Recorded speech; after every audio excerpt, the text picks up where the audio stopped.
Hello friends, आपका स्वागत है आपके यूट्यूब चैनल अमीर साइंस 0.2 में। फ्रेंड्स, मैं इस वीडियो में आप लोग को डिस्कशन कराने वाला हूं जो हिस्ट्री का, ठीक है, जो दक्षिण भारत जो चैप्टर नंबर 12 है, ठीक है। तो देखिएगा फ्रेंड्स, जो खान सर एप्लीकेशन पे पढ़ाते हैं उसी का नोट्स है, ठीक है, जो स्पेशल बिहार दरोगा के।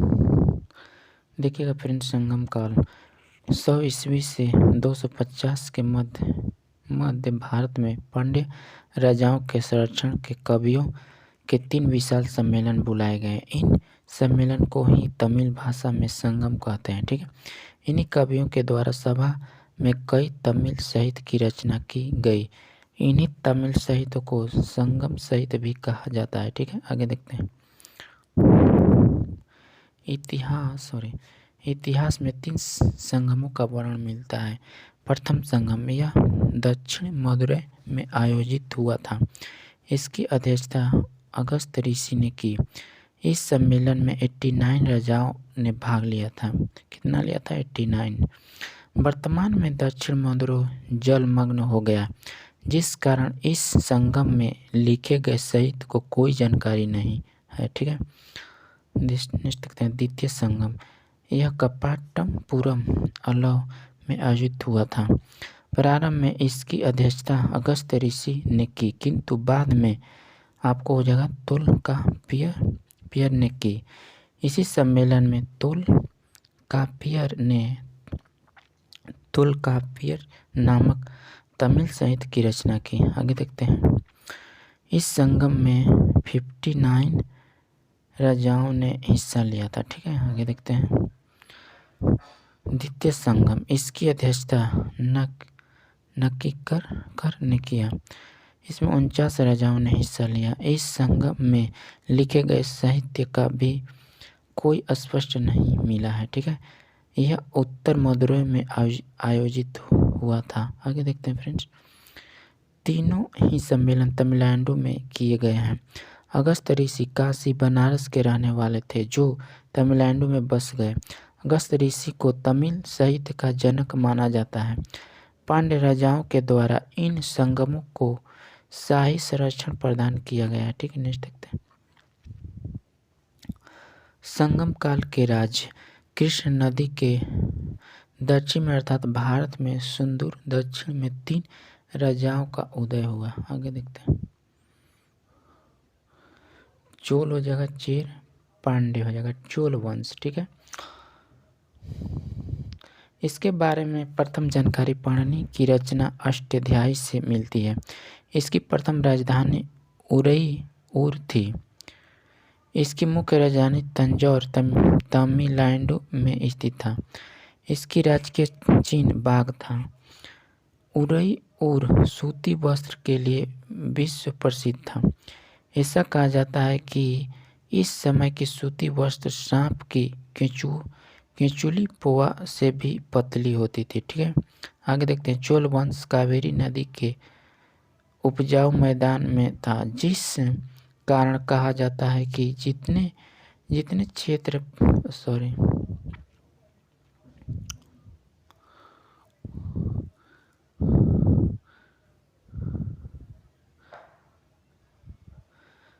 क्षेत्र में एक हाथी सोता था, उतने ही क्षेत्र में उसका अनाज उगाया जाता था, उगाया जा सकता था, ठीक है। जिससे एक वर्ष तक 7 लोगों का पेट भरा जा सकता था। इस वंश का सबसे प्रतापी शासक करिकाल था। इसने श्रीलंका को जीत लिया और वहां 12,000 द्वारा लाया और कावेरी नदी पर 160 मीटर लंबा बांध बनवाया। आगे देखते हैं। यह भारत का पहला बांध था। इसे ग्रैंड बांध कहते हैं। 8वीं सदी में पुनः चोलों का उदय हुआ। ये देखते हैं। चेर वंश ऐतरेय ब्राह्मण ग्रंथों में इसे चेरापद कहा गया है। अशोक के द्वितीय शिलालेख में इसे केरल पुत्र कहा गया है। इस क्षेत्र में केरल मालाबार में था। चेल वंश का प्रथम शासक उदयन जेरल था। इसकी राजधानी वंजी करूर थी। इसका राष्ट्रीय इसका राज्य चिन्ह था धनुष। आगे देखते हैं।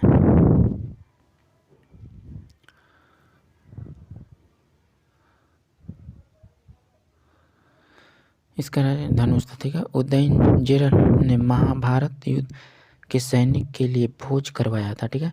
अगला शासक सेनगुट्टन वर्ग था।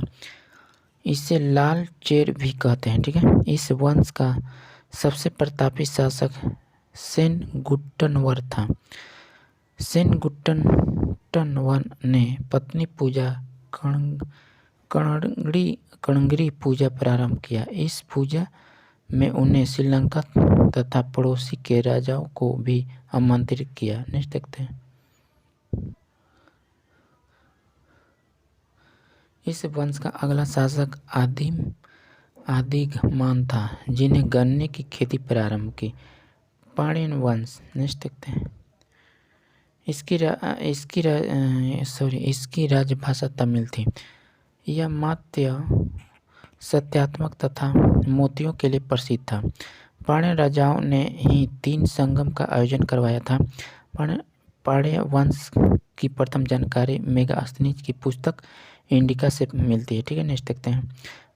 पांड्य वंश का क्षेत्र तमिलनाडु के दक्षिणी भाग में था। इसकी राजधानी मदुरै थी। इसका राजकीय चिन्ह मछली कौप था। आगे देखते हैं। पांड्य वंश का प्रथम शासक नोडियोन था। नेक्स्ट देखते हैं फ्रेंड्स। इसके समुद्र पूजा प्रारंभ की, ठीक है। इस वंश का सबसे प्रतापी शासक नेडुजेलियन था। इसने 290 ईस्वी में हुए तलौयालंगनम ने युद्ध में चेर, चोल तथा 5 अन्य राजाओं को एक साथ पराजित कर दिया। 5वीं सदी आते आते पांड्यन वंश अस्तित्व विहीन हो गया, ठीक है। पांड्य वंश के राजाओं का रोम के राजा से अच्छा संबंध था। इन्होंने अपने दूत रोम के राजा अंगस्टेसा के दरबार में भेजा था। पांड्यन वंश की राजधानी मदुरै को त्योहार का शहर कहते हैं। यहाँ का मीनाक्षी मंदिर विश्व प्रसिद्ध है। नेक्स्ट देखते हैं फ्रेंड्स। चेर बंदरगाह, बंदर चेर मुजरिम्स। चोल बंदरगाह हो जाएगा पुहार तथा उरई, ठीक है। पांड्य हो जाएगा बंदरगाह आपको सालीयूर एवं कोरकाय। आगे देखते हैं। संगमकालीन साहित्य। संगम साहित्य तमिल भाषा में लिखे गए हैं। इन्हें तमिलकम या द्रविड़ साहित्य भी कहते हैं, जो निम्नलिखित हैं। आगे देखते हैं। तोल्काप्पियम। इसका संबंध व्याकरण से है। इसकी रचना तोल्काप्पियर ने की थी, ठीक है। आगे देखते हैं। तिरुक्कुराल या कुराल, इसे तमिल साहित्य का बाइबिल एजिल कहते हैं। आगे देखते हैं। जीवक चिंतामणि। इसका संबंध जैन धर्म से है। इसकी रचना तिरुत्तुकदेवर ने की है। आगे देखते हैं। शिल्पाधिकारम। इसका संबंध जैन धर्म से है। इसमें नुपुर पायल की कहानी है। इसे तमिल काव्य का इटालियन भी कहा जाता है। इसकी रचना इलांगो आदिगल ने की थी, ठीक। नेक्स्ट देखते हैं। राजा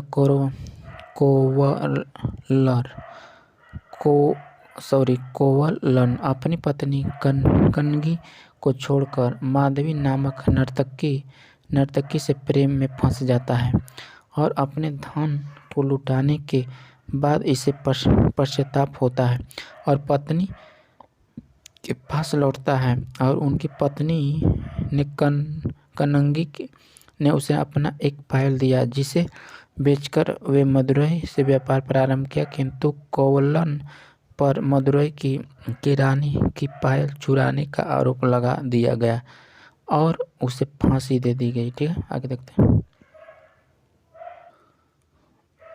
हैं फ्रेंड। कोवलन की पत्नी कनगी ने श्राप दे दिया, जिससे मदुरै शहर नष्ट हो गया, ठीक है। आगे देखते हैं। मणिमेखले, इसका संबंध भी बौद्ध धर्म से है। इसमें कोल्वन तथा माधवी से उत्पन्न संतान मणिमेखलम की चर्चा है, जिससे अंततः बौद्ध धर्म अपना लिया था। ठीक है, इनकी रचना सिद्ध सत्यनार द्वारा किया गया था। इसे तमिल काव्य की ओडिसी भी कहा जाता है। नेक्स्ट देखते हैं फ्रेंड, चालुक्य वंश 550 ईस्वी से 757 ईस्वी। सतपुड़ा पर्वत के दक्षिण में चालुक्य वंश का उदय हुआ। इनकी 3 शाखाएं थी। कौन कौन? वातापी, बादामी, ठीक है, कल्याणी एवं वेगी। नेक्स्ट देखते हैं, चालुक्य, वातापी, बादामी। वातापी का वर्तमान नाम बादामी है। ठीक है, यह 3 चालुक्य से सबसे पश्चिम में स्थित था। इसी ने चालुक्य की नींव रखी थी। इस वंश के संस्थापक जय सिंह थे, जिसके बारे में जानकारी कौर ताम्रपत्र अभिलेख से प्राप्त होता है। इन्हें वातापी कर्नाटक को अपनी राजधानी बनाया। पुलकेशिन II इस वंश का सबसे प्रतापी और महान शासक था। नेक्स्ट देखते हैं,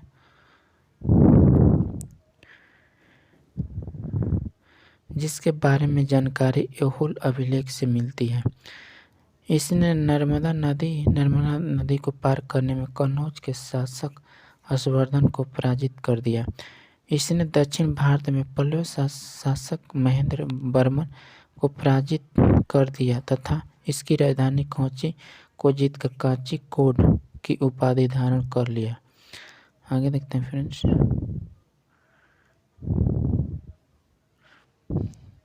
पुलकेशिन II ने दोबारा पल्लव पर आक्रमण किया, किंतु पल्लव शासक नरसिंह वर्मन ने इसे पराजित कर दिया और उसका पीछा करते हुए उसकी राजधानी वापी तक पहुंचा गया एवं वातापी जीतकर वातापीकोड की उपाधि धारण कर ली और पुलकेशिन II की हत्या कर दी। इसके अतिरिक्त इन्होंने वातापी में स्थित मल्लिकार्जुन मंदिर के दीवार पर अपना एक अभिलेख खुदवाया। पुलकेशिन II के दरबार में 641 ईस्वी में चीनी यात्री हेनसंग आया था। ठीक है, कब आया था? 641 ईस्वी में। पुलकेशिन II ने ईरान के राजा खुसरो II के दरबार में अपना एक दूत मंडल भेजा था। आगे देखते हैं, पुलकेशिन II के राजकीय कवि रवि कीर्ति था। इस वंश का अंतिम शासक कीर्तिवर्मन था। ठीक है, कीर्तिवर्मन II की हत्या दुर्ग ने कर दी और इसके स्थान पर राष्ट्रकूट वंश की स्थापना कर दी तथा चालुक्यों को अपना समांतर बना लिया। ठीक है फ्रेंड्स, आगे देखिएगा, कल्याणी का चालुक्य जो समांतर जीवन जी रहे थे, राष्ट्र का कमजोर स्थिति का फायदा उठा लिया और राष्ट्रकूट ने अंतिम शासक कर्क II की हत्या तैलप II नामक चालुक्य ने कर दी। ठीक है, कल्याण के चालुक्य का संस्थापक तैलप II था। इसकी राजधानी मानखेड़ थी। इस वंश का अगला शासक विक्रमादित्य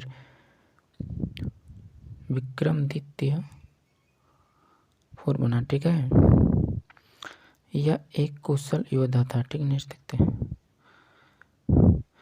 विक्रमादित्य IV ने चोल के प्रभाव को रोक दिया। यह साहित्य प्रेमी था। इसके राजकीय कवि विल्हन थे। ठीक है, इन्होंने विक्रमादेव चरित्र नामक पुस्तक लिखी। इसके दरबार में मिताक्षर के लेखक विज्ञानेश्वर रहते थे। मिताक्षर का संबंध हिंदू कानून से था। ठीक है, इस वंश का राजसिंह वरासुर था। इस वंश के अंतिम शासक सोमेश्वर थे। ठीक है, सॉरी 6, ठीक है 4।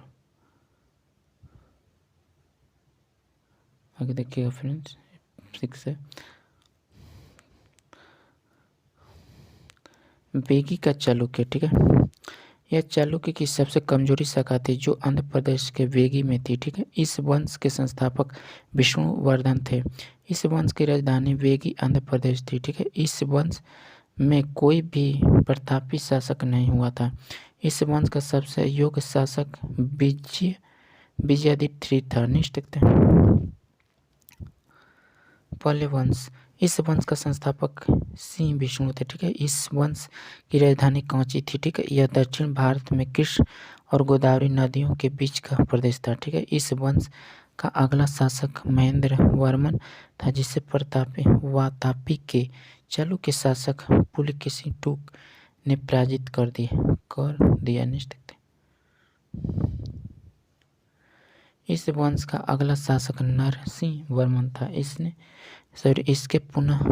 इसके समय पुनः पुलकेशी II ने आक्रमण किया, किंतु पुलकेशी II को नरसिंह वर्मन ने मार दिया और उसकी राजधानी वातापी को जीतकर वातापी कोंड की उपाधि धारण कर ली। इस वंश का अगला शासक नरसिंह वर्मन II था। इसके दरबार में डांडी नामक विद्वान रहते थे जिन्होंने दास कुमार चरित नामक पुस्तक संस्कृत भाषा में लिखी। नेक्स्ट देखते हैं इस वंश का अंतिम शासक अपराजित था जिन्हें चोल शासक आदित्यवर्मन ने पराजित कर दिया और पल्लव के स्थान पर चोल वंश का संस्थापक कर दी। ठीक है, नेक्स्ट देखते हैं देखिएगा चोल वंश 9वीं सदी में तंजौर। चोल वंश का संस्थापक विजयालय थे। इन्होंने चोल वंश का द्वितीय संस्थापक कहते हैं। इन्हें नर केसरी की उपाधि धारण की थी। ठीक, नेक्स्ट देखते हैं चोल प्रारंभ में पल्लव से समांतर थे। पल्लव को ध्वजाविष पर चोल वंश की नींव रखी गई। ठीक है, इन्होंने अपनी राजधानी तंजावुर को बनाया। ठीक है, 9वीं सदी में उभरा यह चोल वंश समकालीन चोल वंश की हिस्सा का था। नेक्स्ट देखते हैं इस वंश का अगला शासक आदित्यवर्मन बना। इसने पल्लव शासक अपराजित को पराजित कर दिया जिन्हें कि पल्लव का अंत हो गया। इन्होंने कोदंडराम की उपाधि धारण किया था। ठीक है, चोल का अगला शासक परांतक वन बना। इन्हें मदुरई जीतकर मदुरई कोंड की उपाधि धारण कर ली। इनकी जानकारी उत्तर मेरु अभिलेख से मिलती है। ठीक है, आगे देखते हैं फ्रेंड्स परांतक वन को राष्ट्रकूट शासक कृष्ण III ने तक्कोलम के युद्ध में पराजित कर दिया। चोल वंश का अगला शासक राजा बना। इसके मूल नाम हो जाएगा अरिमोली-वर्मन था। ठीक है, इसने श्रीलंका के ऊपरी भाग को जीतकर चोल वंश में मिला लिया और मामुंडी चोल की उपाधि धारण कर ली, किंतु इन्हें श्रीलंका का चोल साम्राज्य नहीं किया। अगला चोल शासक राजेंद्र वन बना जो चोल वंश का सबसे प्रतापी शासक था। ठीक, नेक्स्ट देखते हैं इसने श्रीलंका को पूरी तरह जीत लिया और वहां की राजधानी अनुरायपुर पर आक्रमण करके वहां के शासक महेंद्र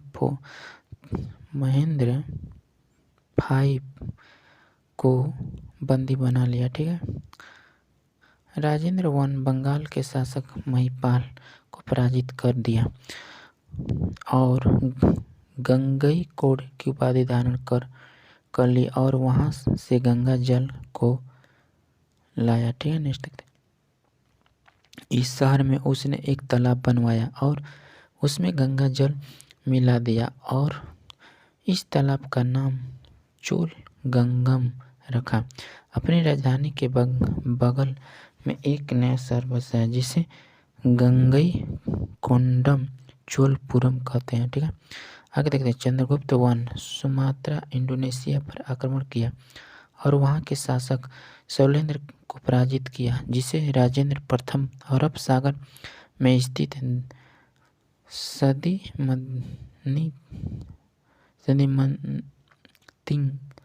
तिंग नामक द्वीप भी अधिकार कर लिया। ठीक है, नेक्स्ट देखते हैं। इस वंश के अंतिम शासक राजेंद्र III थे, जिन्हें बाद में यह वंश स्वतः समाप्त हो गए। चोल काल में स्थानीय स्वशासन भारत का सबसे प्राचीन स्थानीय स्वशासन है। इस समय स्थानीय स्वशासन का चुनाव लॉटरी पद्धति द्वारा होता था। ठीक है, चोल की नौसेना सबसे शक्तिशाली थी। ठीक है फ्रेंड्स, आगे देखते हैं। चोल काल में शिव मंदिरों का निर्माण हुआ जो द्रविड़ शैली में बने थे। ठीक है, द्रविड़ शैली का विमान शैली भी कहते हैं। विमान शैली का प्रथम उपयोग तंजौर के बृहदेश्वर मंदिर में किया गया। चोल काल में निर्मित नटराज प्रतिमा संस्कृति ठीक धरोहर था। ठीक है, चोल काल को तमिल भाषा का स्वर्ण काल कहा जाता है। तमिल साहित्य के त्रिरत्न के रूप में कंबन, ओट्टक्कुट्टन एवं पुगलेंदी थे। ठीक है, नेक्स्ट देखते हैं।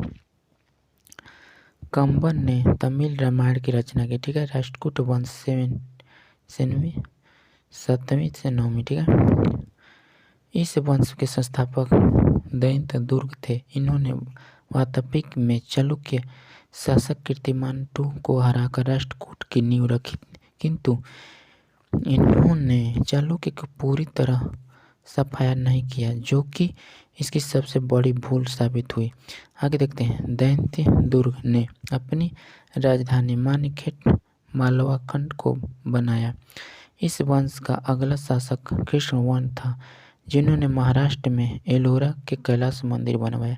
इस वंश का अगला शासक ध्रुव बना, जिन्हें कन्नौज पर अधिकार के लिए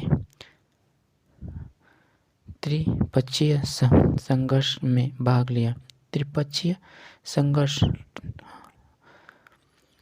100 वर्ष तक चला। इसमें सर्वाधिक जीत राष्ट्रकूटों की हुई, किंतु अंतिम विजय प्रहार की हुई। इनमें सर्वाधिक पराजय पाल शासकों की हुई। ठीक है, इस वंश का अगला शासक अमोघ वर्ष बना। यह सबसे विद्वान शासक था। इन्होंने कवि मार्ग नामक पुस्तक लिखी तथा जिनसेन के प्रभाव में आकर जैन धर्म अपना लिया। ठीक है, इनके दरबार में कन्नौड़ भाषा के विद्वान कहे जाने वाले पुन रत्न रहते थे। ठीक, नेक्स्ट देखते हैं। शांति पुराण की रचना पुन द्वारा किया गया था। ठीक है, इस वंश का अगला शासक कृष्ण III बना। इसमें तक्कोलम के युद्ध में चोल शासक परांतक वन पराजित कर दिया। ठीक है, इस वंश का अंतिम शासक कर्क II था, जो एक अयोग्य शासक था। इनकी हत्या तैलप II ने कर दी और चालुक्य वंश की पुनः स्थापना कर दी। आगे देखते हैं। तैलप II का चालुक्य वंश कल्याणी का चालुक्य कहलाता है। ठीक है, नेक्स्ट देखते हैं। पाल वंश 7वीं से 11वीं। ठीक है, पाल वंश का संस्थापक गोपाल थे। ठीक है, पाल वंश का शासक बौद्ध धर्म के बर्जियान शाखा से अनुयायी थे। ठीक है, पाल वंश का बिहार बंगाल के क्षेत्र में था। पाल वंश की राजधानी मुंगेर थी। ठीक, नेक्स्ट देखते हैं। इन्होंने बिहार शरीफ नालंदा में उधमपुर विश्वविद्यालय की स्थापना की। ठीक है, पाल वंश का अगला शासक धर्मपाल था। ठीक है, इन्होंने कन्नौज पर अधिकार के लिए त्रिपक्षीय संघर्ष में भाग लिया, किंतु इसकी पराजय हुई और इसी कारण पाल साम्राज्य का विकास रुक गया। नेक्स्ट देखते हैं। धर्मपाल में भागलपुर बिहार में विक्रमशिला विश्वविद्यालय तथा बांग्लादेश में सोनपुर महाविहार की स्थापना की। ठीक है, इस वंश का अगला शासक महिपाल बना। महिपाल ने पाल वंश का विकास पुनः प्रारंभ किया, जिस कारण इसे पाल वंश का द्वितीय संस्थापक कहते हैं। इसने आदि दीपंकर नामक बौद्ध भिक्षुओं ने नित्य में एक दूत मंडल तिब्बत में ब्रजियान शाखा के प्रचार के लिए भेजा। इसी के काल में चोल शासक राजेंद्र वन ने बंगाल पर आक्रमण कर दिया, जिस कारण पाल वंश बिखर गया। पाल वंश के अंतिम शासक मदन पाल थे। इनकी मृत्यु के बाद पाल वंश का अंत हो गया। किसकी मृत्यु के बाद? तो मदन पाल की मृत्यु के बाद पाल वंश का अंत हो गया। ठीक है। पाल वंश का संस्थापक पर बंगाल के क्षेत्र में सेन वंश का उदय हुआ। किसका हुआ? सेन वंश का। नेक्स्ट देखते हैं, सेन वंश। इस वंश का संस्थापक सामंत थे। ठीक है। सेन वंश की राजधानी लखनौती नदियां बंगाल में थी। इस वंश का अगला शासक विजय सेन था। अगला शासक लक्ष्मण सेन बने। इसके दरबार में जयदेव नामक विद्वान रहते थे। ठीक है। जयदेव गीत गोविंद नामक पुस्तक की रचना की। लक्ष्मण सेन के बाद कोई भी योग्य शासक नहीं बना और 11वीं सदी के अंत में सेन वंश समाप्त हो गया। परम भागवत की उपाधि लक्ष्मण सेन ने धारण की थी। लक्ष्मण सेन वंश का प्रथम शासक था जिसने अपना अभिलेख हिंदी में उत्कीर्ण करवाया था। इसने पहले अभिलेख प्राकृतिक भाषा में लिखा जाता था। ठीक, नेक्स्ट देखते हैं, गुर्जर प्रतिहार वंश। गुर्जर प्रतिहार वंश की उत्पत्ति गुजरात और दक्षिण पश्चिम राजस्थान में हुई। इस वंश का संस्थापक नागभट्ट वन थे। ठीक है। नागभट्ट वन ने मालवा के क्षेत्र में अपना अधिकार कर लिया था। नेक्स्ट देखते हैं, इस वंश का दूसरा सबसे प्रभावशाली शासक वत्स्यासराय था और इसी ने कन्नौज के लिए त्रिस्तरीय संघर्ष में भाग लिया और कन्नौज को अपना क्षेत्र में मिला लिया। नेक्स्ट देखिएगा फ्रेंड्स, इस वंश का श्रेष्ठ शासक मिहिर भोज बना जिन्हें कन्नौज को अपनी पूर्ण राजधानी बना दी। इस वंश का अंतिम शासक यशपाल बना। यशपाल के बाद यह वंश स्वयं समाप्त हो गया। ठीक है, स्वतः समाप्त हो गया। आगे देखते हैं, चंदेल वंश, जाकर भुक्त वंश। यह वंश मध्य प्रदेश के क्षेत्र में था। इसे जेजा का भुक्त वंश भी कहा जाता है। इस वंश का संस्थापक ननकुक थे। चंद्रगुप्त शासक ने मंदिर निर्माण के क्षेत्र में बेसर शैली, द्रविड़ शैली प्लस नागर शैली को जन्म दिया। आगे देखते हैं, बेसर शैली को मिस्र शैली भी कहते हैं। मगध भारत में बनने वाली अधिकांश मंदिरें बेसर शैली में बनी है। ठीक है। इसमें खजुराहो में विष्णु मंदिर बनवाया। इस मंदिर में खजुराहो का चतुर्भुज मंदिर भी कहते हैं। ठीक है। इस वंश का अगला शासक यशोवर्मन बना। यशोवर्मन। ठीक है। इस वंश का अगला शासक धंग था। यह शिव को मानता था। इसे खजुराहो में एक विशाल शिव मंदिर का निर्माण करवाया। ठीक है। आगे देखिएगा, इस कंदरिया महादेव के नाम से भी जाना जाता है। ठीक है। इस मंदिर में प्रांगण में नंदी बैल की मूर्ति है जो कि सबसे बड़ी नंदी बैल की प्रतिमा है। राजा धंग ने जिन्नाथ, विश्वनाथ और बैद्यनाथ मंदिर का निर्माण करा। कौन? तो राजा धंग ने। ठीक है। कौन? धंग थे। ठीक है। आगे देखिएगा, धंग ने प्रयाग में गंगा यमुना के संगम पर जल समाधि ले ली। इस वंश का सबसे प्रतापी शासक विद्याधर था जिसे गुजरात के शासक राज्यपाल की हत्या कर दी क्योंकि इसने महमूद गजनवी को सामना नहीं किया बल्कि डर से भाग गया। विद्याधर अकेले ऐसे भारतीय शासक था जिन्हें महमूद गजनवी का महत्वाकांक्षाओं का सफलतापूर्वक विरोध किया। इस वंश का अंतिम शासक परमदेव था जिसे पृथ्वीराज चौहान III ने पराजित कर दिया और इन्हें क्षेत्र को मिला लिया। ठीक, नेक्स्ट देखते हैं, अल्लाह रुद्रल दोनों भाई परमदेव का सेनापति था जो पृथ्वीराज चौहान के साथ युद्ध करते समय उनकी मृत्यु हो गई। कुछ छोटे राजवंश। आगे देखिए, पूर्वी गंग वंश यह उड़ीसा का आंध्र प्रदेश में था। इस वंश का संस्थापक आनंद वर्मन ने पुरी में जगन्नाथ मंदिर बनवाया। ठीक है। इस वंश का शासक नरसिंह वन ने कोणार्क में सूर्य मंदिर बनवाया, जिसे ब्लैक पंगोडा भी कहते हैं। नेक्स्ट देखिएगा। इस वंश के शासक नरसिंह देव ने भुवनेश्वर में लिंगराज मंदिर बनवाया। ठीक है। काकतीय वंश तेलंगाना, आगे देखते हैं। यह तेलंगाना के क्षेत्र में एक छोटा सा वंश था। इसके संस्थापक बीटा प्रथम थे। इस वंश का अगला शासक रुद्र प्रथम बना। इसने अपनी राजधानी वारंगल को बनाया। ठीक है। नेक्स्ट देखते हैं। इस वंश का अगला शासक प्रतापरूढ़ देव था, जिसके शासक काल में मालिक काकूर ने आक्रमण किया। इसने बिना लड़े अधीनता स्वीकार कर ली और अपने सोने की प्रतिमा को जंजीर लगाकर तथा कोहिनूर हीरा अलाउद्दीन खिलजी के दरबार में भेंट किया। इसके बाद यह वंश स्वतः समाप्त हो गया। इस वंश का अलाउद्दीन खिलजी का अधिकार हो गया। नेक्स्ट देखते हैं। होयसल वंश ये यादव वंश के समांतर थे। इन्होंने अपनी राजधानी द्वार समुद्र आधुनिक हलेवीड को बनाया। इस वंश के संस्थापक विष्णु वर्मन थे। इन्होंने वेल्लूर में चेन्ना केशव मंदिर बनाया। इस वंश का अंतिम शासक वीरबल्लभ द्वितीय था, जिसे मलिक काकूर ने पराजित कर दिया और यह वंश समाप्त हो गया। नेक्स्ट देखिएगा।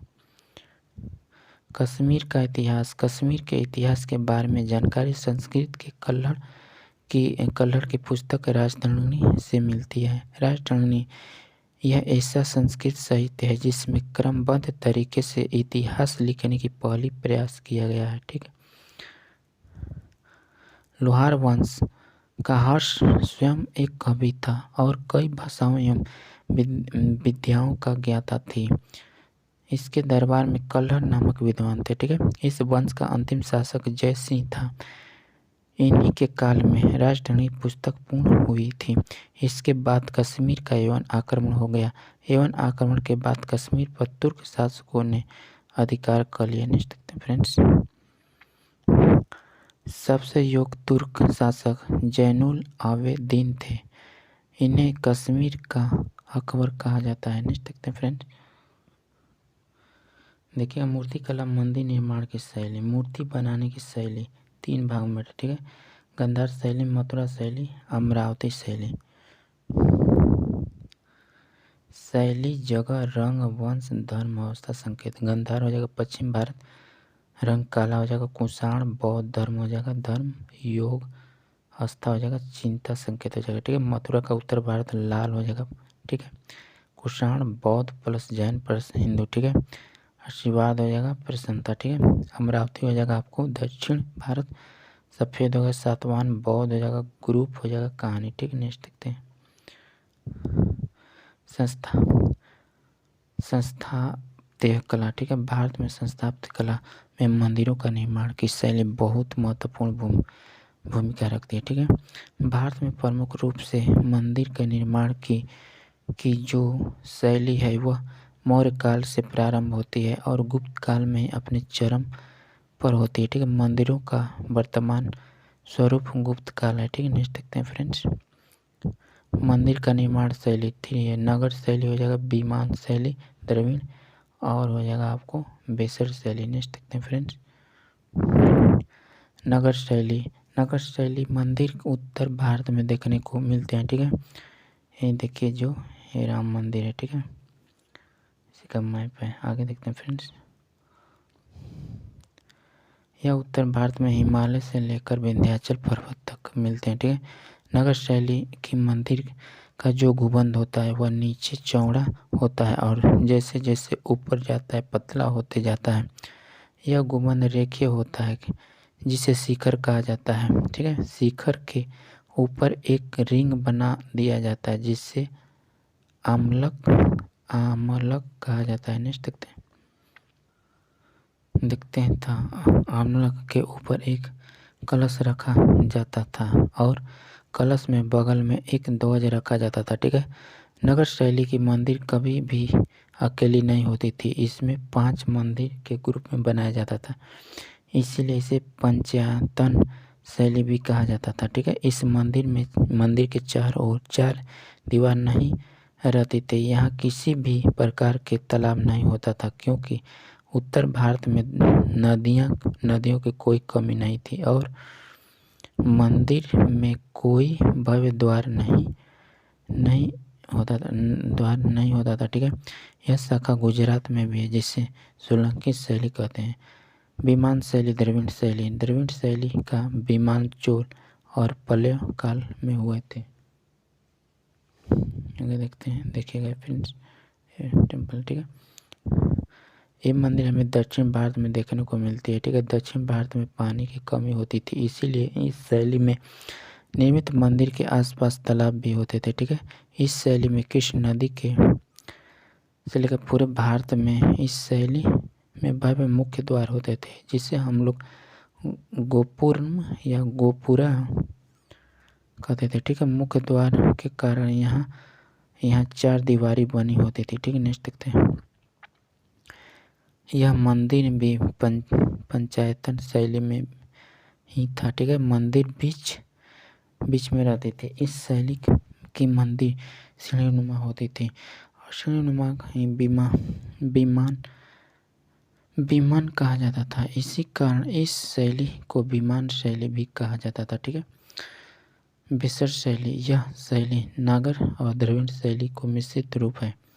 आगे देखिएगा, यही है फ्रेंड्स, देख लीजिए। ठीक है, यह शैली विंध्य से लेकर कृष्ण नदी तक मिलता है। ठीक है, इसमें खुले प्रदर्शन पथ होता था और मंडप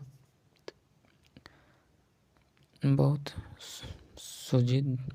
सुसज्जित होता था। ठीक, आगे देखते हैं। राजपूत काल, पूर्व मध्य काल, जो 800 ईस्वी से 1200 ईस्वी। ठीक है, राजपूत काल में पूर्व मध्य काल भी कहा जाता है। राजपूत वंश का उदय बारे में चंद्रबरदाई की पुस्तक पृथ्वीराज रासो ने जानकारी मिलती है। इस पुस्तक के अनुसार माउंट आबू पर हुए एक अग्निकुंड हवन से 4 वंशों का उदय हुआ, जो निम्नलिखित है। ठीक है, नेक्स्ट देखिएगा। प्रतिहार हो जाएगा, परमार, चालुक्य। ठीक है, चौहान। ठीक है, प्रतिहार हो जाएगा, पीछे पड़ चुके हैं। ठीक है, नेक्स्ट देखते हैं फ्रेंड्स। परमार वंश, यह वंश मध्य प्रदेश मालवा के क्षेत्र में था। ठीक है, इस वंश के शासक उपेंद्र थे। ठीक है, इस वंश का सबसे योग्य शासक राजा भोज था। इन्होंने अपनी राजधानी धारा नगरी को बनाई, जो संस्कृत का प्रमुख केंद्र था। ठीक है, इस काल में धारा नगरी में एक विशाल सरस्वती मंदिर की स्थापना की। ठीक, नेक्स्ट देखते हैं। इस काल में ज्योतिष का विकास सर्वाधिक हुआ। ठीक है, अंततः इस क्षेत्र पर दिल्ली सल्तनत का अधिकार हो गया। ठीक है, गुजरात का चालुक्य सोलंकी। ठीक है, इस वंश में गुजरात के क्षेत्र में था। ठीक है, इस संस्थापक मूल राजा थे। ठीक है, इस वंश का संस्थापक भीमवन के समांतर भीमलशाह थे। ठीक है, जिन्होंने वस्तुपाल तथा तेजपाल नामक अधिकारियों द्वारा दिलवाड़ा का जैन मंदिर बनाया। ठीक है, मदुरई गजनवी ने भीमवन के काल में ही सोमनाथ मंदिर को लूटा था। ठीक है, भीम प्रथम ने सेनानायक बिमल शाह ने माउंट आबू पर प्रसिद्ध दिलवाड़ा का जैन प्रसिद्ध निर्माण करवाया। ठीक है, नेक्स्ट देखते हैं फ्रेंड्स। ठीक है फ्रेंड्स, देखिएगा, इस वंश का प्रतापी शासक भीम II था, जिन्होंने 1178 ईस्वी में मोहम्मद गौरी को हराया था। ठीक है, मोहम्मद गौरी को भारत में प्रथम पराजय थी। ठीक है, अतः इस वंश का दिल्ली सल्तनत का अधिकार हो गया। ठीक, चौहान वंश, इस वंश का उदय जंगल देश में हुआ, जिस बाद में सपा दलच 1.25 लाख गांव कहा गया। ठीक है, जिन्हें राजधानी अहिच्छत्रपुर थी। इस वंश का संस्थापक वासुदेव सिंह राज थे। इस वंश का सबसे योग्य शासक अरुणो राज थे, जिनके दरबार में संस्कृत विद्वान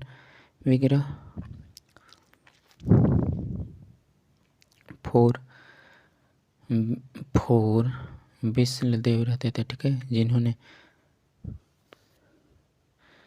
हरकेली नामक संस्कृत नाटक लिखा था, ठीक है। इस वंश का अगले शासक पृथ्वीराज 3 चौहान थे, ठीक है। पृथ्वी चौहान के राम पिथौला भी कहा जाता है, ठीक। पृथ्वीराज 3 चौहान के पिता सोमेश्वर तथा माता सराचिका कपूरी देवी थी, जो त्रिपुरी में कलचुरी राजा अचल राज की पुत्री थी, ठीक है। पृथ्वीराज द्वितीय के दरबार में जयानक चंद्र बरदाई विश्वरूप आपको हो जाएगा बागेश्वर जनार्दन विद्यापति गौड़ आशाधार तथा पृथ्वी भट्ट आदि विद्वान थे, ठीक है। नेक्स्ट देखते हैं फ्रेंड्स। चंद्रबाई ने पृथ्वीराज रासु नामक ग्रंथ की रचना किया, ठीक है। इन्होंने जयचंद्र के साथ मिलकर तराइन के प्रथम युद्ध 1191 ईस्वी में मोहम्मद गौरी को पराजित कर दिया, ठीक है। पृथ्वी 3 चौहान ने जयचंद्र की बेटी संयुक्ता का अपहरण कर लिया और इन्होंने विवाह कर लिया, जिन्हें कारण जयचंद्र और पृथ्वी 3 चौहान एक दूसरे के विरोधी हो गए, ठीक है। जयचंद्र ने मोहम्मद गौरी से मिलकर तराइन के द्वितीय युद्ध में 1192 ईस्वी में पृथ्वीराज 3 के चौहान की हत्या कर दी, ठीक है। तराइन का द्वितीय युद्ध भारतीय इतिहास में एक निर्णायक घटना थी। मोहम्मद गौरी ने 1194 में चंद्रवार का युद्ध में जयचंद्र की हत्या कर दी, ठीक है। मोहम्मद गौरी का गुलाम कुतुबुद्दीन ऐबक ने दिल्ली तथा अजमेर पर आक्रमण कर चौहानों को सत्ता में अंत कर दिया, ठीक है फ्रेंड्स। चैप्टर जो समाप्त हो गया, ठीक है, जो प्राचीन भारत समाप्त हो गया। तो फ्रेंड्स वीडियो अच्छा लगा होगा तो इसे जरूर लाइक कीजिएगा। चैनल पर नए होंगे तो चैनल को भी आप सब्सक्राइब कर दीजिएगा, ठीक है। क्योंकि फ्रेंड्स मैं इस वीडियो जितना चैप्टर था उसको एक ही वीडियो में हम कंप्लीट करा दूंगा, ठीक है। ठीक है फ्रेंड्स, नेक्स्ट वीडियो में फिर मिलते हैं, तब तक के लिए धन्यवाद।